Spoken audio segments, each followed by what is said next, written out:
Welcome to the Mental Health Multiverse. We're your hosts, HB and LB. We'll be breaking down some of our favorite movies and TV shows as they relate to mental health, self-healing, and overall wellness, while also breaking stigmas, shedding light on misinterpretations, and helping you understand yourself a little better. If you're also on a healing journey and enjoy pop culture, stick around.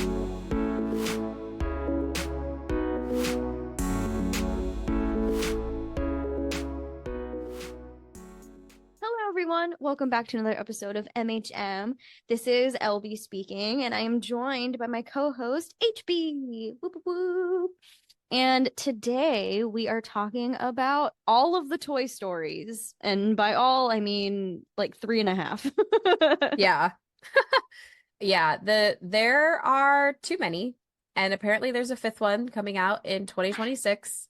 Yeah. And this, before I give you a synopsis of the Toy Story movies, didn't they, and by they I just mean like whatever powers that be at Pixar and Disney, like didn't they say that they were not going to make any more sequels to Toy Story, and yet they keep doing it? Like, I'm pretty sure that it was said that like there weren't going to be any more, and then the third came out, and then there weren't going to be any more, and then the fourth came out, and then there weren't going to be any more, and now there's a fifth one. Like, yeah. No, I vaguely remember that too. Like, I think I remember it was always going to be the two. So the first and the second one were always going to happen. And then the third one happened, and I wasn't completely mad about it. I think they knew their audience, and they did a really good job at it. And then the fourth one came out, and I was just talking to my best friend about this yesterday. She hates it. She pretends that it doesn't exist because she loves Toy Story so much. But I just kind of see it as like one of those straight to DVD movies or like TV specials, or it just feels like, I don't know. It just feels like a Toy Story story, like a story of Toy Story, but not at all related to anything of the third, like of the original three movies or the universe at large. It's just kind of like, I don't know. I guess fan fiction is the word I'm looking for. it's not like canon. It doesn't feel like super canon, I guess. Oh, and then I'm so confused, like what the fifth one is going to be about. I do have a contact at Pixar, and maybe I can ask her, but I won't. I'll be good. But I'm so curious, like, and I know she's working on that one. Anyway, I'm so confused. I'm so curious. I don't know. Yeah, I don't know. Yeah. Well, it's probably going to be similar to the plots of these other movies, which, to break it down in simplest terms, the Toy Story movies are about toys that are alive, I guess, so to speak. Like the premise is that your toys, like when you're not paying attention to them, they wake up and they speak to each other and they have lives of their own and all of that kind of thing. And Toy Story specifically follows the cowboy Woody, who is like the leader of this group of toys that are owned by a boy named Andy. And essentially the plot of every Toy Story movie is somehow they get separated from Andy and they have to find their way back, or like one of them gets separated and they have to find their way back, or something or another happens where someone's taken away and all of the toys band together to bring that toy back. The first one, which came out in 1995, so I was a wee little 5-year-old girl. I definitely saw this. I don't know if I saw it in theaters, but I know that I watched it a lot as a kid.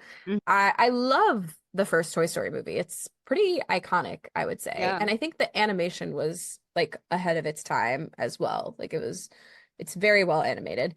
And so the plot of the first one is basically Woody is Andy's favorite toy, and then Andy gets a Buzz Lightyear toy for his birthday. And Buzz Lightyear is like the hot new toy. He's got buttons. He lights up. He can kind of fly. He falls with style. And Buzz is like the space toy, and all of the other toys feel inferior because he's this new space toy, whatever. Yeah. And so the movie kind of deals with Woody's jealousy of no longer being the favorite toy, and he accidentally, like, you know, he accidentally throws Buzz out the window or something, and then has to like get him back.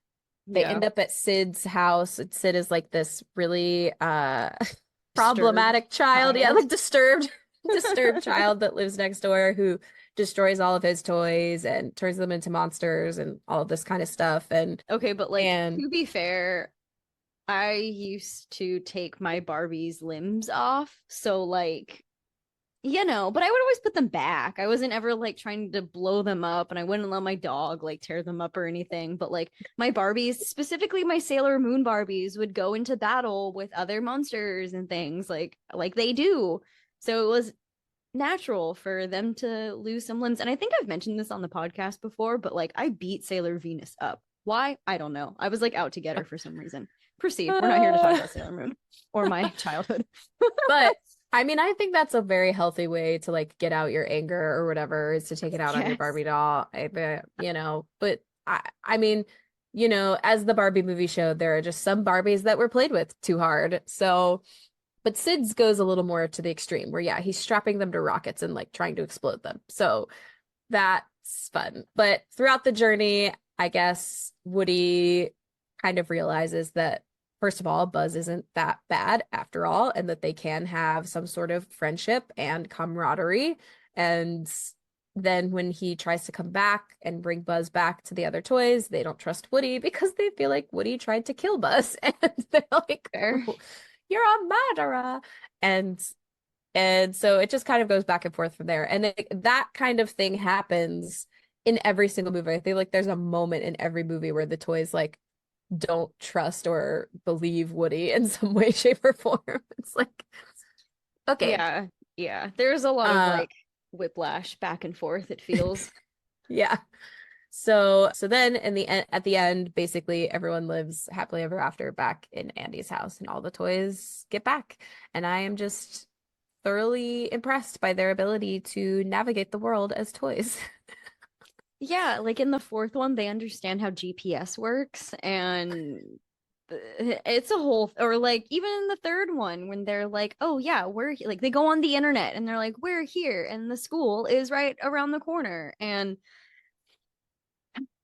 yeah. Anyway, it's interesting. The whole like suspend belief thing can only go so far until you're like, wait a second, how is this happening? But it's I mean, fine. I love thinking about the fact that like the toys will be like playing with toys, and then they see a human and then they just fall over. And did we just not pay attention to the fact that like the toys are in a completely different place than where we left them? Like, is that yeah when this I don't remember the first time I saw the movie, but I was born in 1995, so I doubt I saw it obviously that same year. But I do remember after seeing it and being aware of it, I would like slowly shut my bedroom door and like peek and see if my toys would start to move, and then I would like memorize exactly where and how I left everything, shut my door, go do something, and come back, and I'm like, are they in the same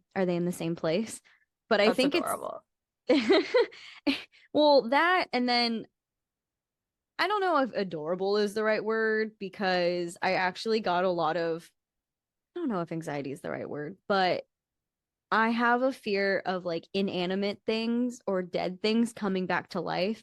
And I think part of that is because of Toy Story, and part of that is also because of the resurrection story. So, it's a fun headspace to be in as a child, of just nice trauma. Woo! Love it. Trauma aside, I love this. I love these movies. They're classics. I grew up, like you said, I grew up with them. They were like a staple of my childhood. And yeah, the animation is incredible, and it really laid the groundwork for most 3D animation moving forward. I have this book. I read it in college. It's called Creativity Inc., and it talks about the beginnings of Pixar, basically, and also a little bit about like Apple. And I can put a link to it in the show notes. But yeah, they talk about like Steve Jobs and all of the different Pixar people talking to him and him giving them advice. And I remember at the time, I haven't read it since college, but at the time I really, really enjoyed it, and it helped me. I mean, it's called Creativity Inc. And to me, it just helped. There were a lot of great nuggets of encouragement about like pursuing creativity and honing it and not giving up on it. It's good, I think, if I remember correctly. So I'll put a link to it in the show notes if you're interested as Do well. you remember anything it said about Toy Story or like the beginnings of Pixar? You just remember that it happened. I just know that it has the beginnings. But Okay. yeah, for people who might be interested, have you seen, so speaking of you like having anxiety about your toys coming to life, have you seen the memes about how Toy Story is the reason that millennials are still into the toys and stuff that we were into when we were younger because of the anxiety that it gives us about like potentially hurting our toys' feelings and leaving them behind? Ah, Yes. who is that? And that is exactly why I still have my childhood best friend / toy. Her name is Emmy, and I've had her since I was born, basically. My grandparents gave her to me. She had a sister who was a brunette, but I didn't play with her sister nearly as much as Emmy. For those who are not watching on YouTube, I'm holding up my childhood doll. You can see her on YouTube. I'm not really going to explain her because She's unique. she is unique. She is my scrump. Let's just say that. So basically, what happened was when I was about 4 years old, her eyeballs fell off. I don't know how or why. And I was at my babysitter's house when they fell off. And she was like, oh no, she needs new eyes. And so she pulls out googly eyes. And I was like, no, I want her to have stars. So my babysitter, giving into my childlike whimsy, was like, sure, what color stars do you want? And I was like, purple and black. I don't know. So she has purple and black stars for eyes. At one point, so these are actual baby clothes because her original clothes kind of fell off. So my grandma sewed new clothes onto her. Whoa. But anyway, yeah. So how old am I? I'm about to be 29 this year. I've had her for 29 years. She might actually be older than me. She might have been manufactured before I was actually born. So oh my gosh, the whole star eyes, but they're like star buttons. It looks like it reminds me of Coraline.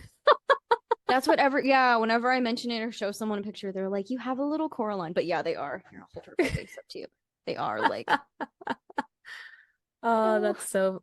I was just recently back home cleaning out my childhood bedroom because my parents are hopefully selling my childhood home soon. And I had some issue getting rid of some of my toys. Like I had like a, not really a basket, but like a wall basket, if you could, like a net that hung in the oh yes corner yes and had like the stuffies in it. And I went through my stuffy net and I saw a Tigger that I had since I was a baby, a Bambi that I had since I was a baby. One of my Cabbage Patch dolls was like horrifically, like she was mangled, and I was like, no, you're going in the trash. But I still felt bad about it, like I was just like, and I'm just glad. know because you threw her away, she's going to that furnace like in Toy Story 3, and she's just watching the flames creep ever closer. Hush, you hush now, because that part of that movie made me cry both when I saw it in theaters and when I just rewatched it. Yeah. I don't think because I also saw it in theaters, and there were, I mean, I was a teenager, but there were grown adult, every single person at theater was just bawling, just sniffles upon sniffles. I don't even remember the next, like after the claw comes and saves them, I don't remember what happens next because I was like trying to recover. Yeah, no, that was like pretty horrific, and I felt like it was happening in slow motion when it was happening, and they got so close to dying that I was like with a couple of my friends in the theater, and we were like holding hands, and we were like, are they about to do this? Are they about to do this? Like we were freaking out because it felt they got so close. I was like, Pixar really went there. They were trying to traumatize us. They were trying. Dude. So don't you even tell me that that's where my Cabbage Patch doll is. She's sitting in Rumpke Dump, and if you live in Cincinnati, you know exactly what that is. Anyway, I'm glad I didn't watch this movie before going home to clean out my childhood bedroom. Let's just say that. You would have kept everything. I would have kept everything. Nothing's going. But I did keep a lot, and it's just sitting in my mom's new apartment now. Oh. Like it's just chilling because I was like, and the other thing too is that like my room, when I cleaned it out, like it's like basically an attic because that room has not been touched in years. So they're like dusty, they're dirty. So I just put them all in like a garbage bag, but to be cleaned, which also reminds me of Toy Story 3 when they get put in a garbage bag and they're like, we're gonna be thrown out. And Andy's just trying to put them in the attic. Uh, but yeah, so my mom just needs to wash them and then I can play with them. Yeah. Or I guess display them somewhere. I don't know. My grandma used to wash Emmy's face for me because I used to take her everywhere. For the last many years though, she's just been sitting in like my emergency to go bag, but I recently had to use that specific bag for a trip. So yeah. Anyway, she's out now. She's sitting on my bookshelf. And Yay. yeah. On the world for the world to see. For the world to see. And now she's famous. You're gonna be on the internet. How do you feel? Adorable. Yeah, I like was hugging her earlier and I was like, oh my God, my childhood is coming back to me. It's scary. It's crazy. I'm not gonna get emotional. It's fine. Everything's fine. Because yeah, Everything is fine. She's been with me through a lot of tears, a lot of crying sessions. So yeah. And I think it's good to have that. I think that people get so caught up. I think I've talked about it before on this podcast. I'm reading this book called Calling in the One, and it's about like making space and opening up your heart and your mind to like a partner.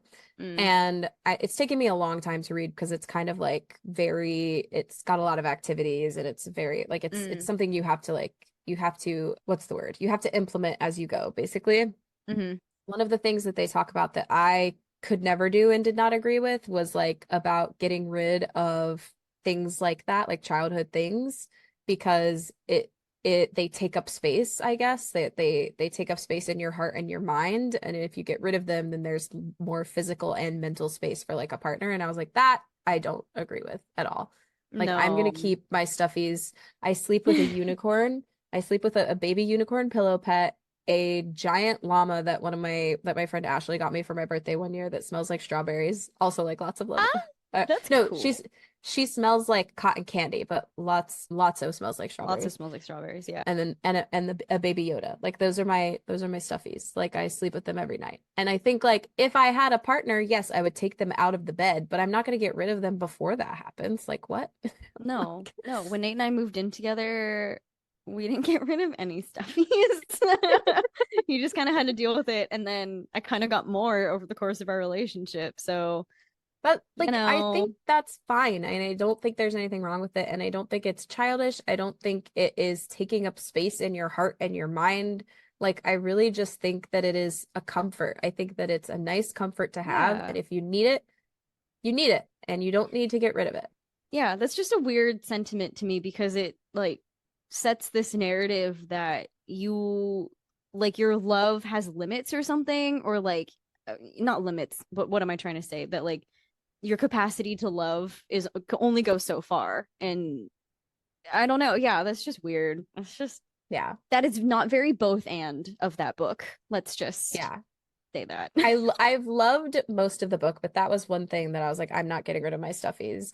And it also like recommended it like creating space. It was like clean out half of your closet, do these kinds of things. I was like, I'm not doing that. I live in New York. I need all of my especially when space. you live on your own. Like, why are you emptying out your closet for a person that has not yet arrived? And I know that they will, but like, why do you have to get rid of your stuff? Yeah. It's like, I get the sentiment behind it. It's creating space in your life for someone, but it's not practical, man. It's not practical.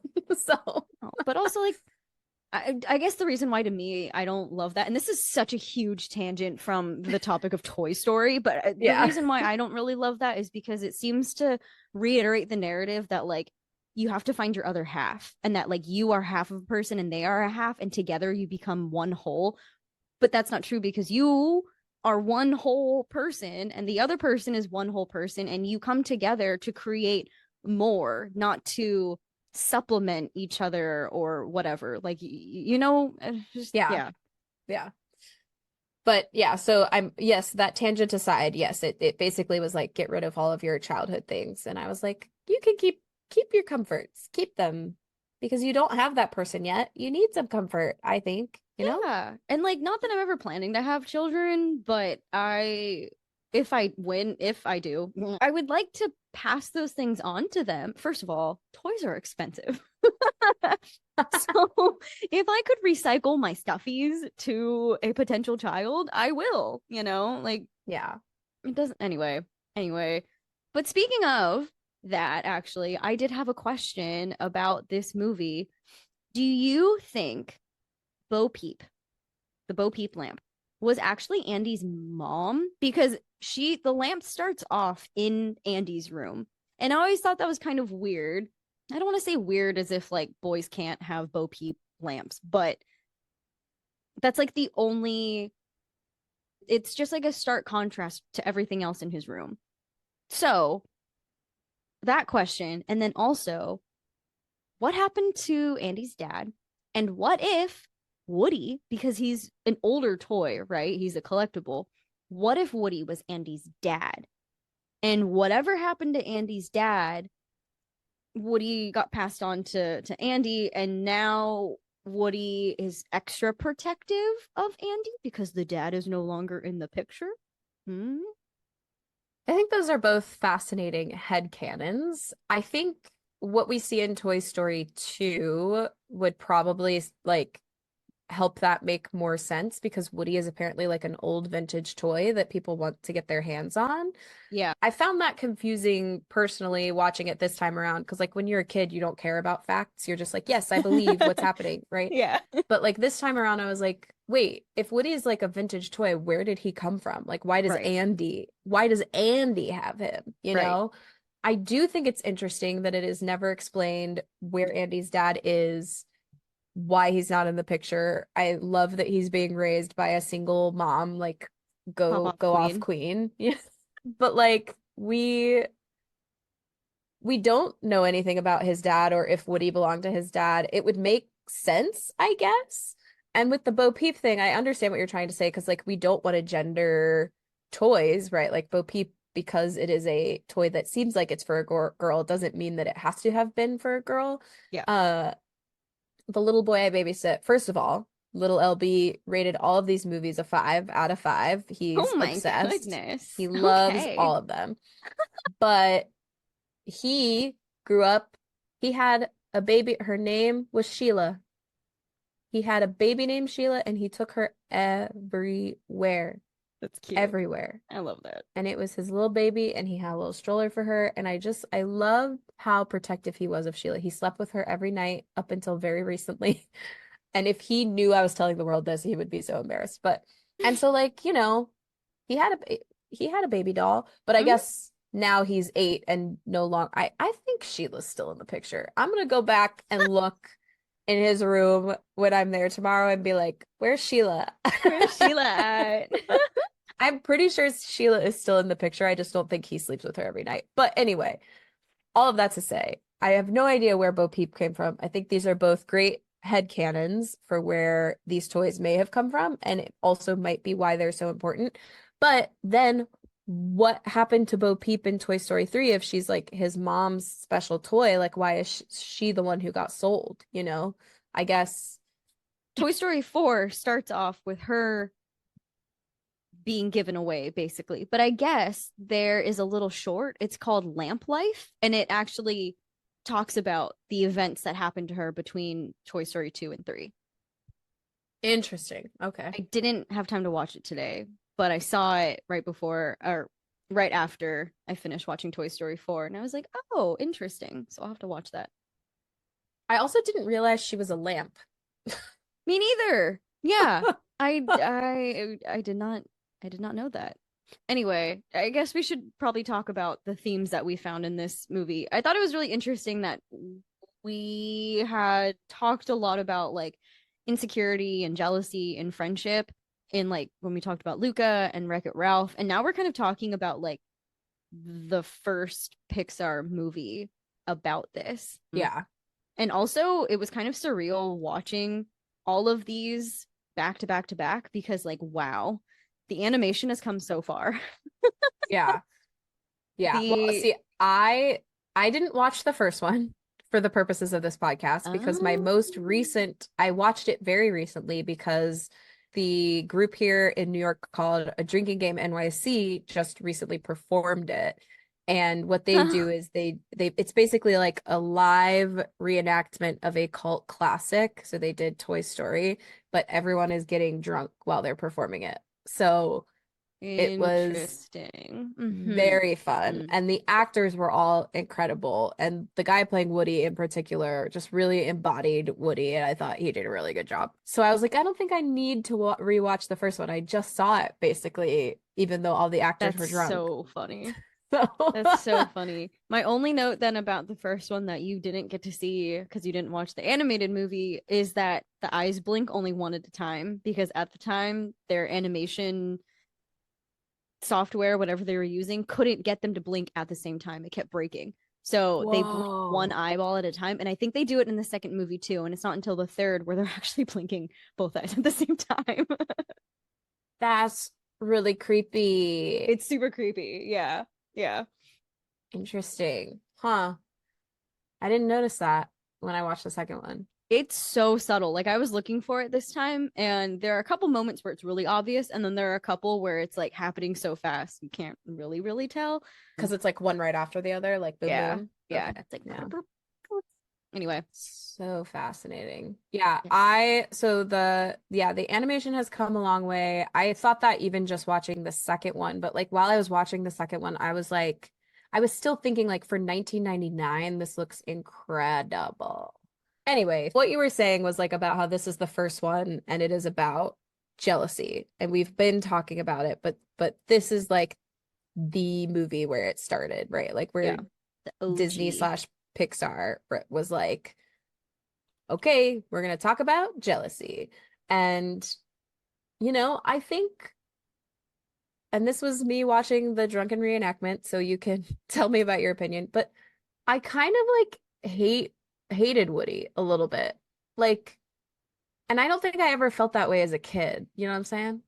Yes. I wrote this note down too that Woody was being a huge jerk, but his friends kind of were too. Like all of the other toys, really, as soon as Buzz came into the picture, they even started joking, like, "Oh, you're not Woody's, or you're not Andy's favorite anymore." Or look, he has all these cool gadgets. What do you have? A pull string. Like I think just everyone in that picture they were not being good friends, right? Like a truly good friend would not poke at your insecurities and make fun of them in the way that these people did. But I also don't think that warrants him throwing Buzz out of a window. So yeah. Yeah. Oh man. Yeah. Can you tell me, how did they do that at the drunken reenactment? How did they? Oh, they do all sorts of fun things. So they had this little tiny like plushie Buzz Lightyear. And so like the guy who was playing Buzz would like go stand behind something and then like threw the little plushie instead. Yeah. That sounds hilarious. Yeah, they do stuff like that. And they also had like for the falling with style, they had like a little mini trampoline that they could jump on, and it was just like all sorts of fun stuff. Yeah. Oh, that's cute.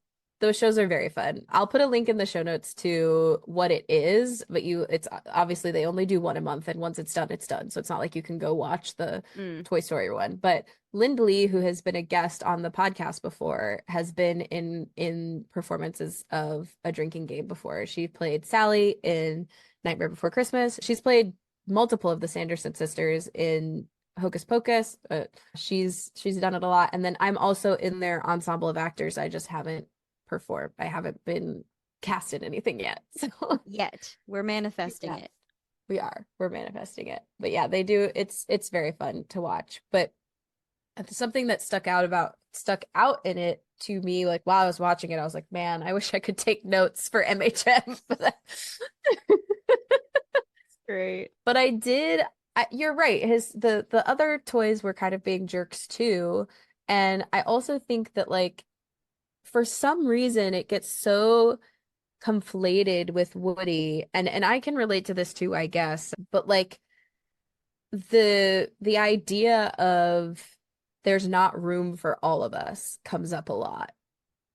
And I'm like, but I think that's just because you are currently the favorite. Like you're the only one that has to deal with this. Like everyone else has to deal with you being the favorite. And now there's finally someone who like And so there's this like idea that there's not enough room for all of us when there is. It's just that you're not going to be the favorite one anymore, if that makes sense. No, really, yeah, it does. I remember thinking that at the end of the second movie when Buzz and Woody are sitting on the bed listening to the radio, seeing what everyone's getting for Christmas, and they get a puppy. That was really fun. And I was thinking, like, none of the other toys get to be on the bed. Why do they get to be on the bed? That's not fair. Like, no wonder the toys were so ready to throw Woody out the window.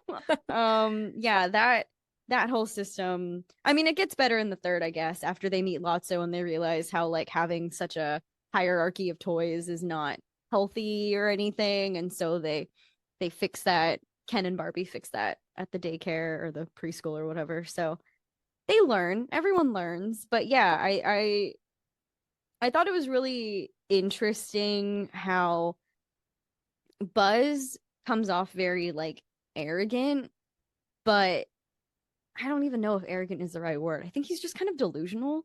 I was gonna say he's a little delulu. A little bit. And Woody is like trying to bring him into the real world. But I think it's really sweet how in the end they both had an influence on each other in really positive ways. Like what initially started out as negative feelings toward each other actually ends up being what helps them become friends, which I think is really sweet. Like Woody learns to loosen up a little bit, and then Buzz by the second movie realizes like, oh, I'm just a toy, but like I still have a purpose and I have a meaning because he's programmed with a purpose, right? Yeah. And I thought it was really funny how that's how he reveals like the doppelganger in the second movie is he's like, oh, this guy, he doesn't think the air is safe. Yeah. Yeah, I thought that was really funny. Yeah, I also like in the first one, there's the moment where they are kind of it seems as though they're going to be attacked by Sid's toys, and Sid's toys are actually just there to help them and help fix the problem. And I really liked that moment too, because I feel like it's one of those moments of showing you that like you can't judge a book by its cover, or you can't make assumptions about people based on the way that they look. Because yes, Sid's toys are terrifying, but they were made to look that way by a child with anger issues. And so that's one way to put that. And so they just want to help other toys not go through what they went through. So yeah. I thought that was like a sweet moment. It's super creepy when it happens in the movie, and then they're like, but we're just trying to help. I don't even think they can talk at all. They're just, it's like the leg thing and the spider baby and like that. So fun fact, the leg thing, she's legs with a hook.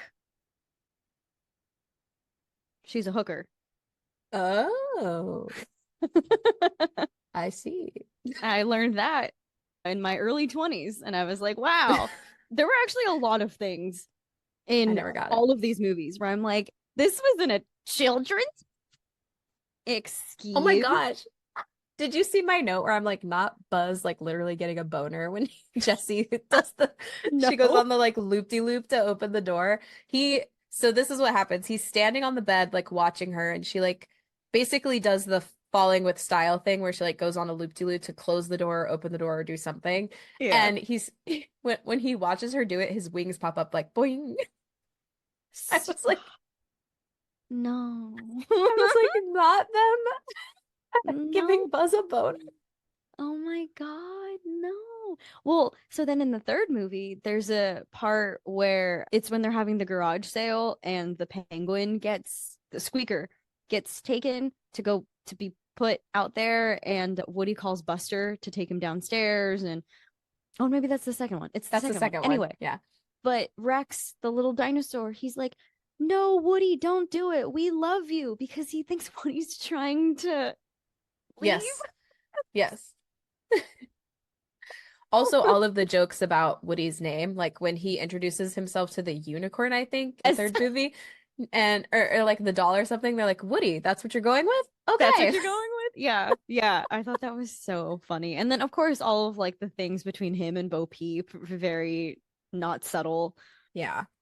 You probably Anyway, know how I feel about the fact that Buzz and Jesse have like this weird romance going on too. I'm like, can we just not? I feel like yeah, I don't love it. They're Jesse feels like a toys. child to me. Yeah, They're yeah.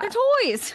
They're toy. Why? First of all, yes, they're toys, but also like, do they need to be romantic in any Well, I way? think that's why I don't like the fourth movie at all, is because Woody leaves his friends to pursue Bo Peep, who is now like a renegade toy. She just kind of she's independent and she's free and like that's cool and amazing, but like I don't know She why didn't they need no man, and he she didn't yeah, decided to first of stay all, with her. she didn't need no man. Second of all, what are we doing? They're toys. I don't Yeah. understand. I did not watch the fourth one before this, No. so I am not like I didn't remember that was like how that one ends, but I think it defeats the purpose of everything they built up to in the first three, which was about like sticking together and your found family and like we Right. are here for Andy. And so to have Woody just sort of abandon everyone at the end like goes completely against the morals of the first three, I feel like. Yeah. Well, okay. Here's my only like small note about that is I kind of a very small part of me kind of likes that he goes off on his own because so much of the first three and a half movies really is all about Woody like doing whatever it takes to make Andy happy, doing Mm. whatever it takes to make everyone else safe and happy and whatever. And he really puts like his quote unquote needs. He's a toy. He's a fucking toy on the back burner. And so it is nice that he chooses himself and Buzz is very supportive of him and it's a really sweet moment. There a lot of crazy shit happens. It reminds me of in Finding Dory when Hank is driving the truck. It doesn't make any fucking sense, but whatever. It's a children's movie. They're toys. Anyway, they're on the top of this RV and Woody is basically standing, he's like saying goodbye to Bo Peep and he walks toward Buzz and he like stops right between the both of them and he looks at Buzz and he's like, Buzz, I don't know what to do. And Buzz is basically like, she's gonna be okay. And he thinks he's talking about Bo Peep, but then Buzz says, Bonnie's gonna be okay, the little girl. And Woody gets really excited, and Buzz is basically like, go, be free. Which I thought was like a sweet moment because, yeah, so much. The reason why all of the shit happens in all of those movies is because something a toy gets lost, they get separated from Andy, and Woody takes it upon himself to fix it. He's the fixer. And I Yeah. like related to that a lot of like him putting so much pressure on himself and so much responsibility on himself to make everyone happy and make it work and make like, be the leader, be the fixer. And so like I do appreciate that like he gets his moment, but he's a toy. Yeah.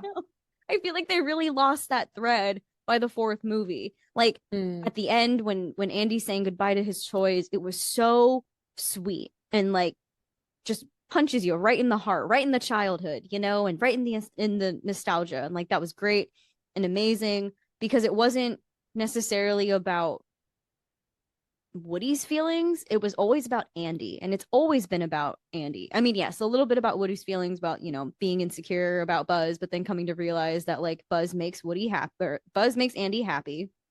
And so it's better to embrace it than try to, kick him out because that only ever comes to bite him in the butt. But then anyway, we don't have to keep talking about the fourth movie. It just like doesn't make any sense to me and Mm. not relevant. Yeah. Just focus on the first three. Yeah. I also really like the way that the third movie ends, and I feel like that's why it should have just stopped there. They Um, wrapped it up so nicely. I don't know why they're touching it.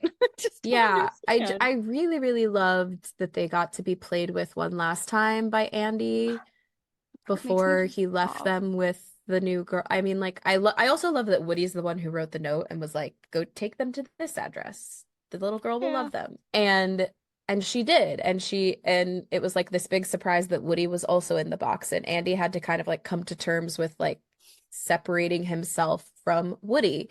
And then he does. He's like, this little girl is gonna love these toys and play with them. And what am I gonna do with them? I'm going to college. But that he like takes the time to like play with her with them. Yeah.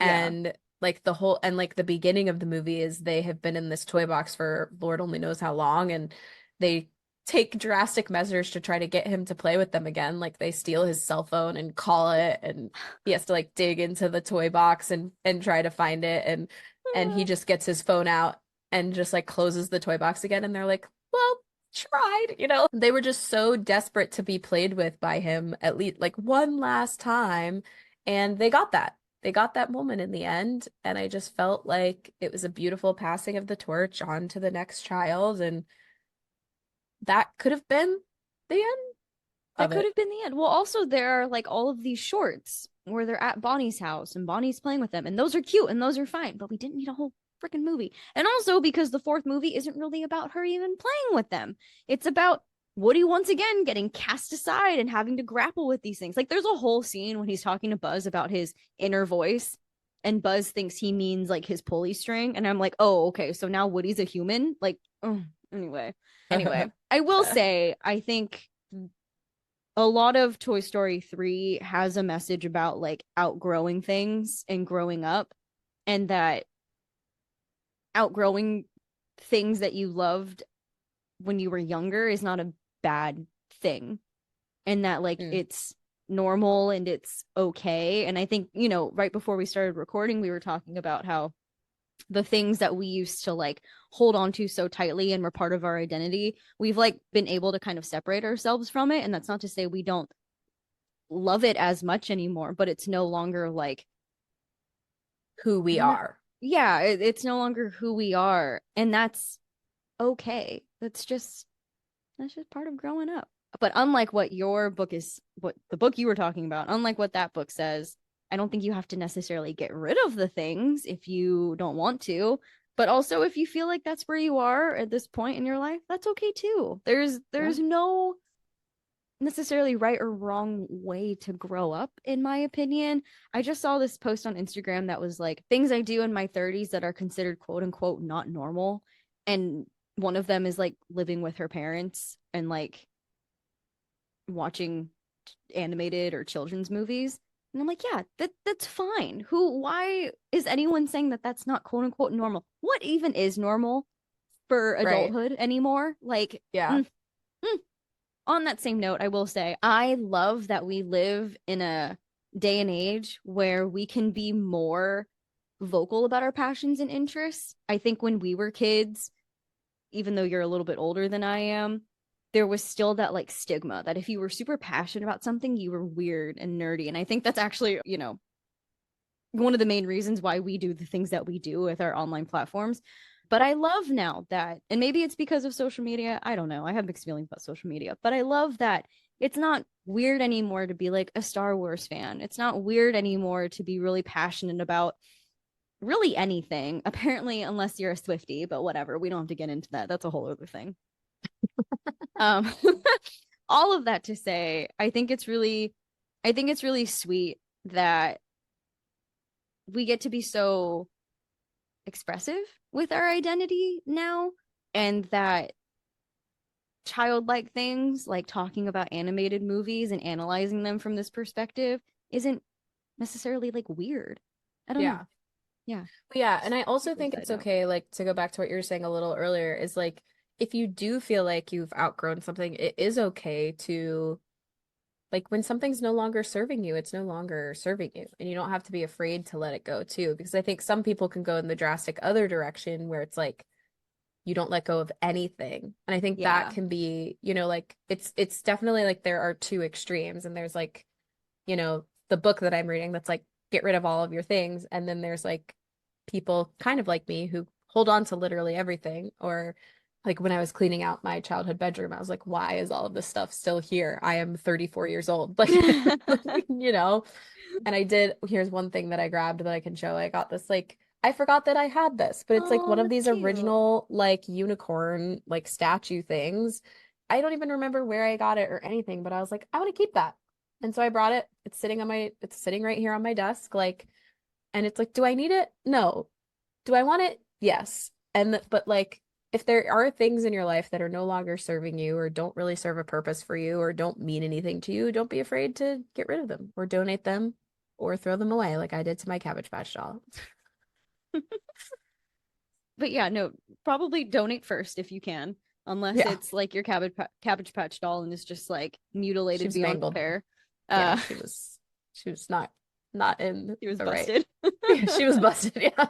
I do want to talk a little bit, like on that note, about the themes of abandonment in these movies. Ooh, My yes. goodness. Yes. These toys being so afraid of being left behind, of being abandoned. I mean, Jessie has an abandonment wound when Woody meets her, Yeah. and Lotso has an abandonment wound, which really makes him a villain, like a my God. murderous villain. Speaking of Disney villains that are pretty bad, Lotso tries to kill all of the toys. So after they saved his life, which I'm just like, come on, man. I know. And I guess Woody in the first one has a fear of being abandoned or left behind because Buzz is, the new favorite toy. So I think that's like a big theme that comes up a lot in all of these movies.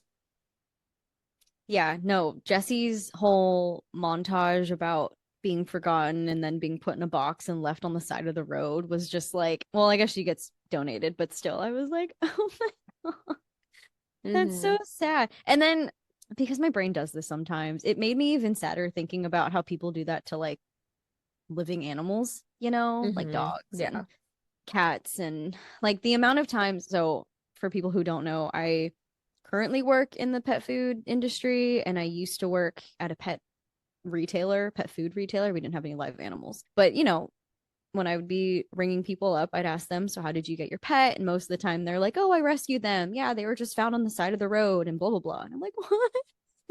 That's so sad. How could you just leave them behind? It makes me so sad. Anyway. Yeah, but I also think that like there's those two stark contrasts of their like personalities is like how the abandonment wound can affect you as well as like with Jessie, it made her like a really kind, caring, but also like a little bit guarded. And with Lotso, it just kind of made him a really bitter, resentful. And villain. Yeah. Well, and then I think the villain from the second movie, Stinky Pete, is not so much abandoned, but like not even like interacted with. Like no one really cared about him. I don't think that's necessarily an abandonment wound, but the feelings are along the same vein of just being like really resentful that other people have gotten the attention. But yeah, I agree that it's interesting how Jessie got left behind, Lotso got left behind, but they react and respond to it in very, very different ways. I will say that Jessie, I don't want to say she was like outrightly rude, but yeah, she is really guarded. Well, that's also because she doesn't want to put her trust in Woody. But I think there's something to be said there about like, it's okay to not share everything with the person you just met because like Woody doesn't know why.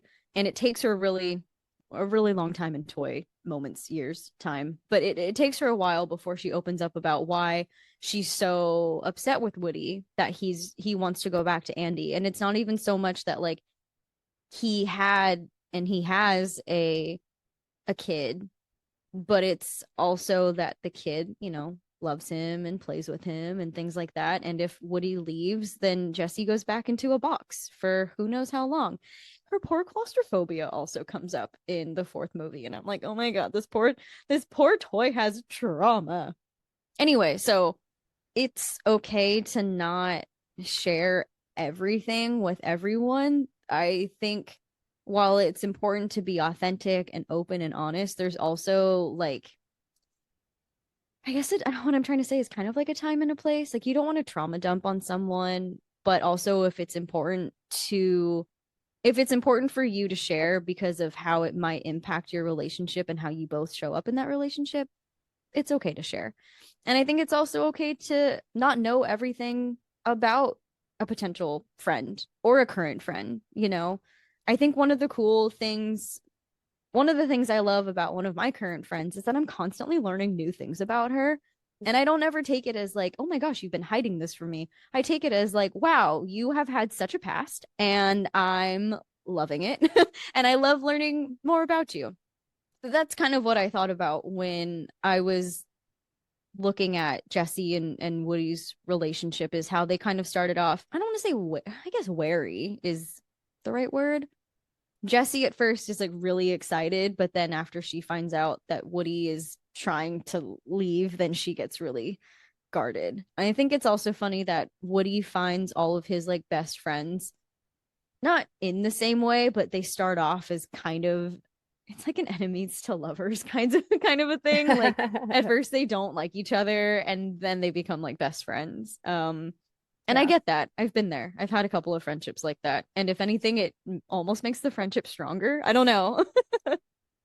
No, I think that's funny. I don't think I've never had like an enemy to friend situation, but I've had people that like rubbed me the wrong way when we first met, and now we're like very close. And I think it just goes to show you it's like you don't really know someone until you know someone, right? Yeah. And then it also gives you time to reflect. And I think that's what Woody does, right? In both the first and the second movie, he's reflecting on why he's seeing this toy, specifically Buzz, in this certain way and why it's impacting him so much. Because that's something I had to do. One of my very, very close friends, we met at work and I did not like her for reasons. I was a very, very different person back then, you guys. Let's just say that. And then I got to know her better and I'm like, I had to check myself and I was like, oh wow, all of these things that I assumed about this person are not fair and not true. And I need to stop being a little bitch. Basically. Yeah.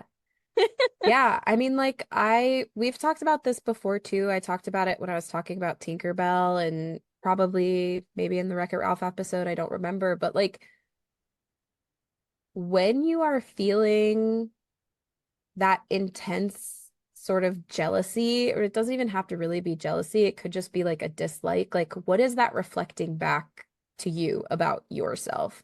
And I do think that sometimes it's either coming from a place of insecurity or coming from a place of like you not feeling like you're being seen and heard. And the fact that this person is being seen or heard makes you feel a certain way, but like they can't really necessarily control if that's the case. Like, there's definitely like a little bit of comparison that comes in it too, which is why I like that Woody and Buzz are friends in the end, because it does show that someone who you saw as competition can actually be someone who uplifts you in the end or who supports you. And it doesn't have to be, you don't have to be against them. You can work with them. And it's not like a Mhm. keep your friends close and enemies closer kind of thing. It's really like a, can this person actually be a friend? You know? Mhm. And in their cases, they actually worked really well together. And so, and the things that Woody was insecure about Buzz is like, I think this can be related to like body image or really anyone who's feeling insecure about perhaps the way that they look or something about themselves that they can't control. Like the things that Woody felt insecure about are nothing that he can change in himself. Like he can't have fancy buttons that give him cool Mhm. sayings. Mhm. Woody doesn't have a laser. Woody doesn't have wings and can fly. Woody is not a spaceman. Woody is a cowboy and he Mhm. serves his purpose in Andy's life as the cowboy. Mhm. And Buzz Lightyear is a spaceman and he has the wings and he has all of these things and he serves his purpose in Andy's life as the spaceman. And so it's like when you're feeling insecure because someone has these things that you might want or wish you had or you wish you looked different, and you're like, oh, but her butt is bigger than mine or her boobs are like whatever you're comparing, right? Like it's like, but you're serving your purpose as who you are right now. You do Yeah. not have to be that other person to serve your purpose. Yeah. You get to be who you are right now and serve your purpose. There's nothing you need to do to change yourself because if you are Woody, you are never going to be Buzz Lightyear. And if you are Buzz Lightyear, you are never going to be Woody, but you are both special toys that deserve love and deserve to be played with. And I think that's how we just wrap up the episode. That was great. That was perfect. That could just be the whole episode right there. No, but it's so true. I went on a little trip with some friends and afterward one of the friends was confiding in me that she kind of felt like she didn't need to be there and that like we could have had a good time without her. And I was like, no, no, no, no, no, no, no, no, no. The trip would not have been how as fun and as hilarious as it was without you. Like the experience we had was because of you. Yes, this other person and I could have had a different experience, but that doesn't mean it would have been better, right? Yeah. And yeah, so what you just said kind of reminded me of that you bring something to the table, and there's that cute Winnie the Pooh quote, the things that make you, what was it, the things that make me different are the things that make me me. Yeah. And I think it's just a really important reminder about your individuality and your uniqueness. And just like you said, HB, everyone listen to HB. Don't try to become someone else, because then you lose you. And we need you. We don't need more of the other person. We need you. So, yeah. Yeah. And I think that's hard to do in this day and age where everything is on social media and we're just so inundated with comparison all the time. And it's something that I struggle with. I think saying that publicly might help someone and be like, Heather's got her shit together. She like, no, I struggle with this consistently. I compare myself to other people all the time. And I have to make these reminders as much to you as much to myself as I do to you. Yeah. Yeah. And I need to hear it too. So I appreciate that. I don't really think I have anything on like a healing journey other than like what we talked about with friendship and insecurities. I think the only thing about that we didn't really touch on was recognizing when we are putting too much pressure and responsibility on ourselves to make a relationship work. And I say that in response to the toys that were poking fun at Woody's insecurities.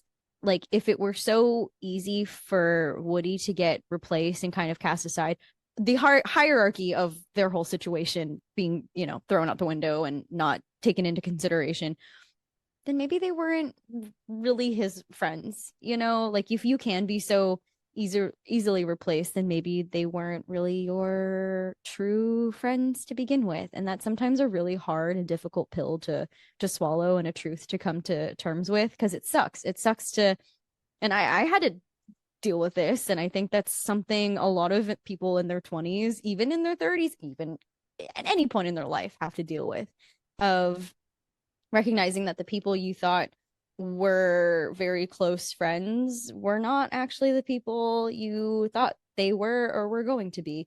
And that's okay, because part of healing is developing a strong sense of self and self-esteem.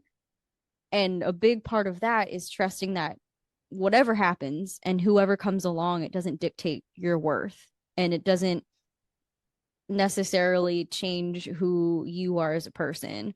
And that, like we say in almost episode, you will find your people, and they will love you for you, not because of who you think you should be or who you are trying to be, but because of who you are. Yeah. And if you meet someone when you're trying to be someone else, then when you really let your real you shine, those people are going to be confused. Yeah. Yep. Think about it that way. Yep. That's a good point. Do you have any favorite characters in the Toy Story franchise? Not necessarily. Another little fun fact, I saw Toy Story 4 with Nate in theaters when it came out, and there's a character in there named Giggles McDimples, and that is now my name in his phone, because apparently that character reminds him of me, because I giggle a lot and I got dimples. But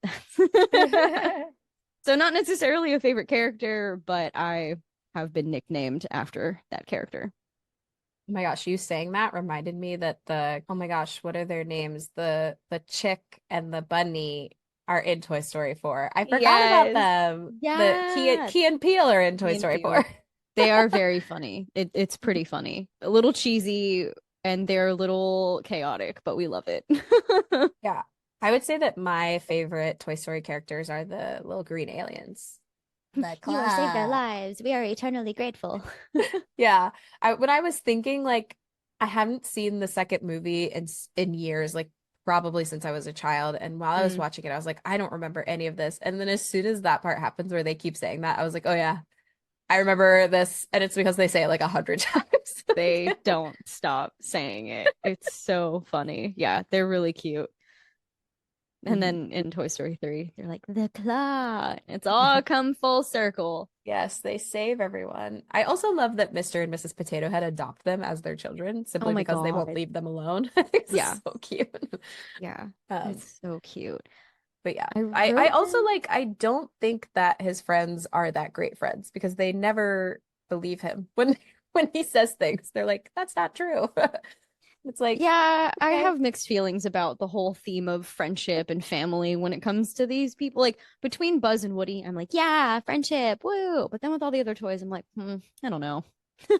I think maybe it can speak to people who have family that's a little like, "Wah, but you're still my family." You know what I mean? Like it's they say things and they do things, but it's like, okay, well, I guess you're who I'm stuck with. So, Yeah, that's a good point. That's you true. know. Yeah. And they do all learn to love and care for each other in their own ways, but it is like you can't really control what the people who are in your life are gonna be like say and do and be at all points of time. Yeah, that's It's not true. always gonna make you feel great. That's a good point. That's a good Yeah. point. Do you have any favorite quotes? Oh my gosh, I have so many favorite quotes. Wait, let me see.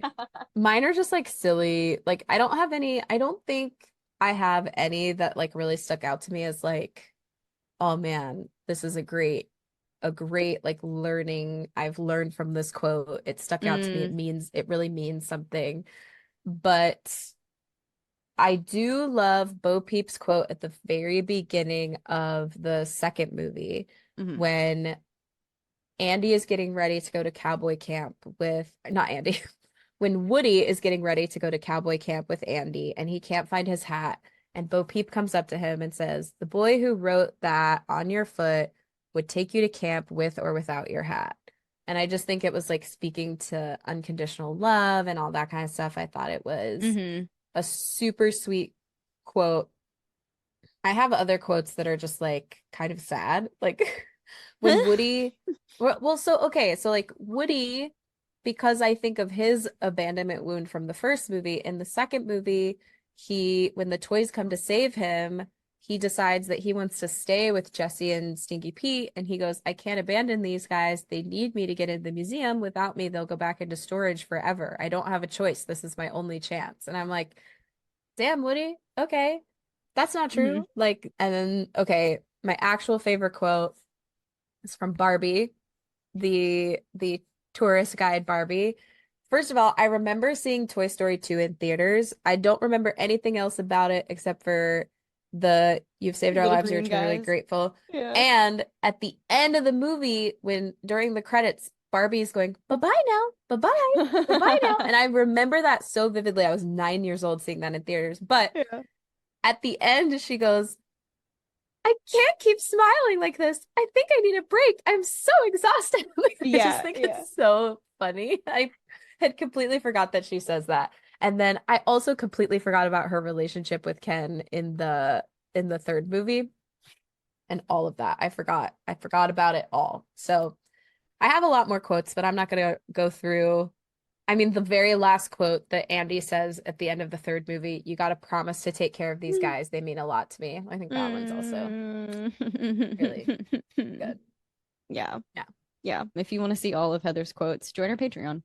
that's true. Uh, I have them all written down here in our notes that you get to see if you're in Patreon. there you go. I also wrote down a couple of quotes. I'll start with the funny one.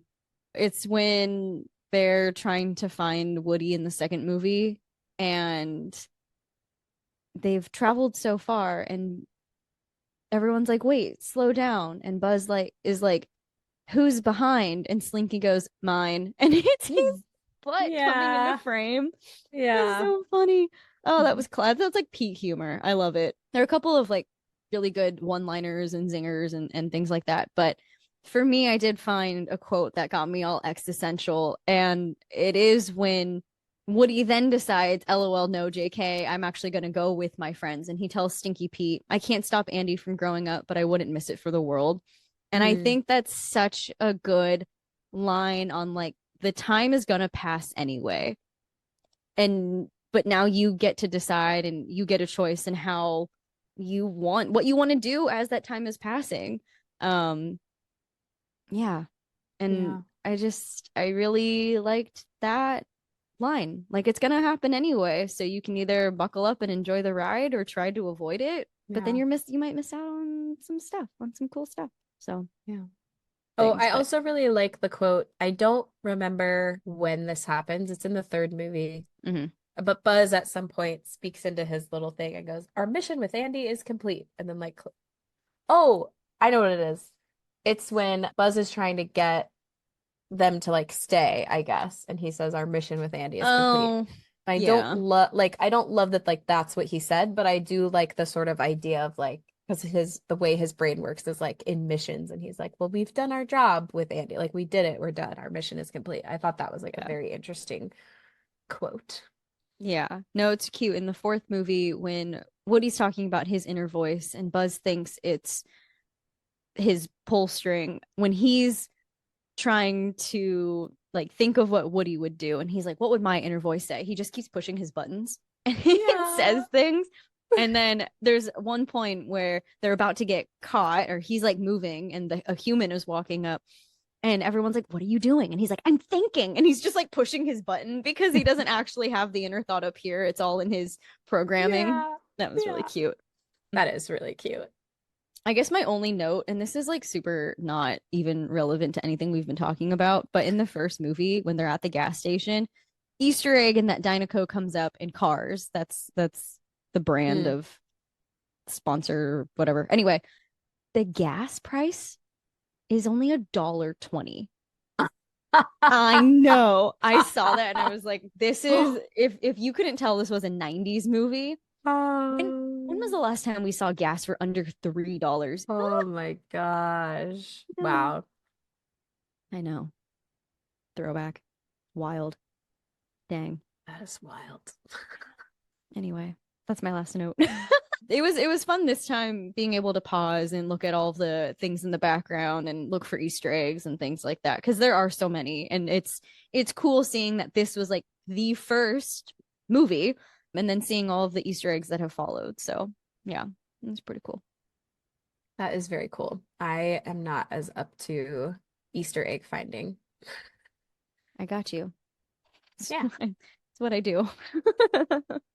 And I appreciate it. And I'm sure the listeners do too. So many fun facts in this episode. There were so many fun facts. Anyway, if you want more fun facts, stay tuned to our next episode. Or if this is the first episode you've listened to, kind of sorry, because I feel like we were all over the place. But we took a week off, so it happens. And we're talking about 4 movies. We're talking about 4 movies. Yes, the plot is almost the same in all of them, but there's a lot. There's a lot of layers, a lot to unpack. But if you want more, go check out our other episodes. And if you want even more, which was so cool and we would so appreciate, join our Patreon for bonus and additional content. And yeah, we'll see you next time. Thanks for listening. See you next time. Bye. Thank you so much for listening to this episode of the Mental Health Multiverse podcast and for spending time with us, HB and LB. Special shout out to our musical composer, Little HB. If you enjoyed this episode and you'd like to help support the podcast, feel free to share it with others, post about it on social media, leave a rating and review, or become an exclusive Patreon member to see bonus and additional content. To stay up to date on all things MHM, you can follow us on Instagram at Heather Bodie and at littlebin_notbroken, or subscribe to our YouTube channel to see our faces and watch some fun bloopers. You can find all of these links in the show notes. Thanks again, and we'll see you next time.